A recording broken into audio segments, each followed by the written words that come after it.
லோகேஷ் கனகராஜ் அவர்கள் இயக்கத்தில் கூலி படம் தயாராகிட்டு இருக்குங்க. இந்த கூலி படத்தோடைய டீசர் ரீசெண்டாக ரிலீஸ் பண்ணாங்க. அந்த டீசரில் இளையராஜா அவர்களுடைய இசையமைப்பில் ரஜினிகாந்த் அவர்கள் நடித்த தங்க மகன் படத்தில் இடம்பெற்ற சாங் அனிருத் யூஸ் பண்ணியிருக்காங்க.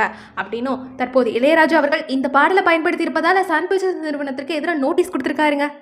அடேங்கப்பா, இது நம்ம லிஸ்ட்லேயே இல்லையே அப்படிங்கிற அளவுக்கு இருக்குது. அதாவது இளையராஜா அவர்கள் இசையமைத்த பாடல்கள் தனக்கு தான் சொந்தம் அப்படின்னும், அந்த பாடலை பாடியவர்கள் கூட அந்த பாடலை அனுமதி பெற்று தான் பாடணும், என்னுடைய அனுமதி இல்லாமல் ஸ்டேஜில் யாரும் பாடக்கூடாது அப்படின்னும், மற்ற படங்களில் பயன்படுத்தக்கூடாதுன்னு அதுக்கான உரிமை காப்புரிமை செலுத்திவிட்டு பயன்படுத்தலாம் அப்படின்லாம் இளையராஜா அவர்கள் சொல்லியிருக்காரு. இதுக்கு முன்னாடியே மறைந்த எஸ்பிபி அவர்களுடைய 50வது ஆண்டு கால இசை பயணத்தை பூர்த்தி அடைந்ததை முன்னிட்டு ஸ்டேஜில் கச்சேரியில் நடத்தி வந்தாங்க. ஆல்ரெடி எஸ்பிபி பாலசுப்ரமணியம் அவர்கள், பாடகர் சரண், பாடகி சித்ரா ஆகியோருக்கு இளையராஜா தரப்பிலிருந்து நோட்டீஸ்லாம் கொடுத்துருந்தாங்க. மேலும் இசை கச்சேரி நடத்தும் ஒருங்கிணைப்பாளர்களுக்கும் நோட்டீஸ் அனுப்பிச்சாங்க. அந்த நோட்டீஸில் இளையராஜா அவர்கள் கம்போஸ் செய்த பாடல்கள் அவரது அனுமதி இல்லாமல் பயன்படுத்தக்கூடாது, அவரது அனுமதி பெற்றே பயன்படுத்தணும் அப்படின்னு சொல்லியிருந்தாங்க.